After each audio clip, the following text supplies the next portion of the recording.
सोचे एक लोक गायिका जिसने अपनी मधुर आवाज से लाखों दिलों में जगह बनाई, अब राजनीति के मंच पर उतर चुकी है। लेकिन जहां से उन्हें बीजेपी ने टिकट दिया, वहीं से विरोध की सबसे तेज आवाज उठी है। जी हां, मैं बात कर रही हूं बिहार के दरभंगा जिले की अलीनगर विधानसभा सीट की, जहां बीजेपी ने लोक गायिका मैथिली ठाकुर को उम्मीदवार बनाया है और पार्टी का ही संगठन अब उनके खिलाफ मोर्चा खोल चुका है।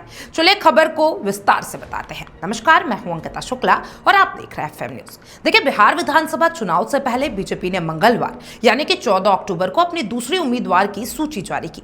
इस लिस्ट में अलीनगर सीट से 25 वर्षीय मैथिली ठाकुर का नाम सामने आया। वहीं इससे ठीक एक दिन पहले उन्होंने बीजेपी की सदस्यता ग्रहण की थी।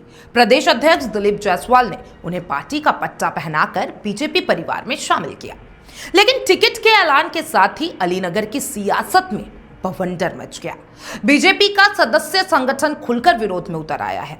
अब तक मिली जानकारी के मुताबिक बीजेपी के 7 मंडल के अध्यक्षों ने मैथिली ठाकुर के खिलाफ मोर्चा खोल दिया है और खुलेआम संजय उर्फ पप्पू सिंह के समर्थन में उतर आए हैं। विरोध करने वाले मंडल अध्यक्षों की सूची में 7 नाम हैं। पहला, तरहीट पूर्वी से पुरुषोत्तम झा, तरहीट पश्चिमी से पंकज कंठ, घनश्यामपुर पूर्वी से सुधीर सिंह, घनश्यामपुर पश्चिमी से चंदन कुमार ठाकुर, नगर मंडल से रंजीत कुमार सिंह, अलीनगर पश्चिमी से गंगा प्रसाद यादव और 7वां है अलीनगर पूर्वी से लाल मुखिया जी। इन 7 मंडल अध्यक्षों ने मैथिली ठाकुर के चयन को लेकर स्पष्ट असंतोष जताया है। उनका कहना है कि संगठन को बूथ स्तर तक मजबूत करने वाले स्थानीय कार्यकर्ताओं की अनदेखी की गई है। पार्टी ने बाहरी उम्मीदवार को टिकट देकर कार्यकर्ताओं का अपमान किया है। अलीनगर में बुधवार को बीजेपी कार्यकर्ताओं ने एकजुट होकर संजय उर्फ पप्पू भैया के समर्थन में नारे भी लगाए। उन्होंने साफ तौर पे कहा, अलीनगर में कोई और नहीं चलेगा, सिर्फ पप्पू सिंह ही हमारे उम्मीदवार बनेंगे। यहां तक कि कार्यकर्ताओं ने यह भी चेतावनी दे डाली कि अगर पार्टी ने अपना फैसला नहीं बदला तो पंचायत स्तर से लेकर 7 मंडल के अध्यक्ष इस्तीफा देने पर मजबूर हो जाएंगे। स्थानीय नेताओं ने पार्टी आलाकमान को खुला चैलेंज देते हुए कहा, हम चुनौती देते हैं कि अगर अलीनगर से एनडीए जीत जाए तो हम यहां दोबारा मुंह नहीं दिखाने आएंगे। यह बयान बताता है कि बीजेपी के भीतर असंतोष कितनी गहराई से पहुंच चुका है। अब जरा जानते हैं उस नाम के बारे में जो इस पूरे विवाद के केंद्र में है। मैं बात कर रही हूँ मैथिली ठाकुर के बारे में। जो यह मैथिली ठाकुर बिहार की लोक गायिका है, जिन्होंने अपनी सुरीली आवाज और पारंपरिक मैथिली लोक गीतों से देश भर में अपनी पहचान बनाई है। मैथिली ठाकुर का जन्म बिहार के मधुबनी जिले में हुआ है।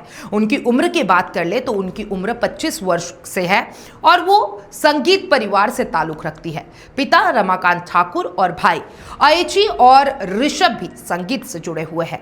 पहचान की बात करें तो मैथिली ठाकुर को पहचान rising star, Indian idol junior जैसे मंचों पर अपनी गायकी का लोहा मनवाया है। सोशल मीडिया पर इनकी लोकप्रियता, लाखों फॉलोअर्स, करोड़ों व्यूज खासकर मैथिली और लोक भक्ति गीतों के लिए प्रसिद्ध है।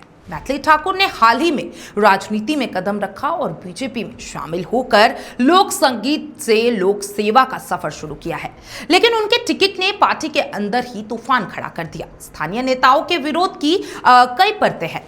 बिहार का टैग यानी कि मैथिली ठाकुर मधुबनी की रहने वाली है, जबकि अलीनगर दरभंगा में आता है। स्थानीय नेताओं का आरोप है कि पार्टी ने बाहरी उम्मीदवार को प्राथमिकता देकर स्थानीय कार्यकर्ताओं को हाशिए पर धकेल दिया है।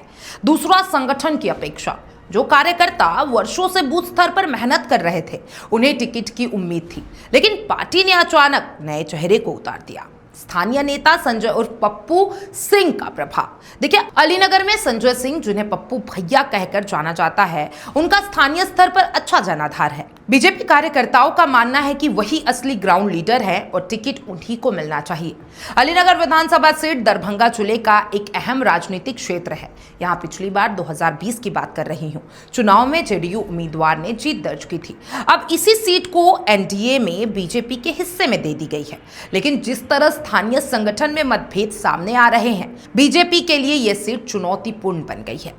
विरोध कर रहे मंडल अध्यक्षों ने साफ शब्दों में कहा, हमने पंचायत और बूथ स्तर पर संगठन खड़ा किया। अब जब मेहनत का फल मिलने का वक्त आया तो पार्टी ने बाहरी व्यक्ति को टिकट दे दिया। अगर पार्टी अपने फैसले पर कायम रहती है तो हम इस्तीफा देने को तैयार हैं। उनका कहना है कि वे संगठन की मजबूती चाहते हैं, लेकिन थोपे गए उम्मीदवार को स्वीकार नहीं करेंगे। टिकट मिलने के बाद मैथिली ठाकुर ने मीडिया से भी बातचीत की। मैथिली ठाकुर ने कहा कि मुझे पार्टी ने भरोसा दिखाया है, मैं जनता के बीच जाकर काम करूंगी और अलीनगर की आवाज बनूंगी। उन्होंने कहा कि वह अपने क्षेत्र की बेटी और युवाओं के विकास के लिए काम करेंगी।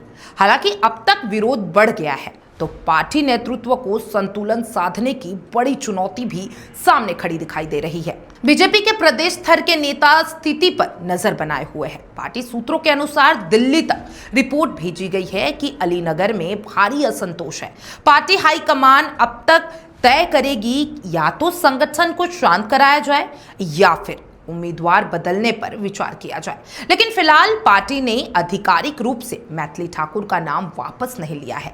अगर विरोध शांत नहीं हुआ तो बीजेपी को अलीनगर में नुकसान उठाना पड़ सकता है। स्थानीय संगठन ही अगर नाराज रहा तो ग्राउंड कैंपेन कमजोर पड़ जाएगा। दूसरी ओर मैथिली ठाकुर की लोकप्रियता और सोशल मीडिया पर प्रभाव पार्टी को नई युवा और महिला वोट बेस दिला सकता है। मैथिली ठाकुर के राजनीति में कदम रखने से जहां बीजेपी ने नया चेहरा और नई उम्मीद पेश की है, वहीं अलीनगर में आंतरिक कलह ने पार्टी के लिए सिरदर्द बढ़ा दिया है। अब देखना होगा कि बीजेपी के इस विरोध की आग को कैसे शांत करती है।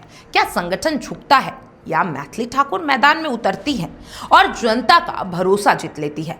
कुल मिलाकर लोक गायिका से लोक नेता बनी मैथिली ठाकुर की एंट्री ने बिहार की राजनीति में नई कहानी लिख दी है। लेकिन इसकी शुरुआत तलखियों से नहीं, विरोध के नारों से हुई है। अब देखिए ये क्या मोड़ लेगा ये तो हमें भी नहीं पता है और आने वाले समय में इसका जवाब हमें मिल जाएगा। या तो जो मंडल अध्यक्ष है वो मानेंगे या तो मैथिली ठाकुर को कदम पीछे लेना पड़ेगा। आप क्या सोचते हैं अलीनगर विधानसभा सीट के बारे में? कमेंट बॉक्स में अपनी राय जरूर बताइएगा और तमाम ऐसे अपडेट्स के लिए एफएम न्यूज के साथ बने रहें।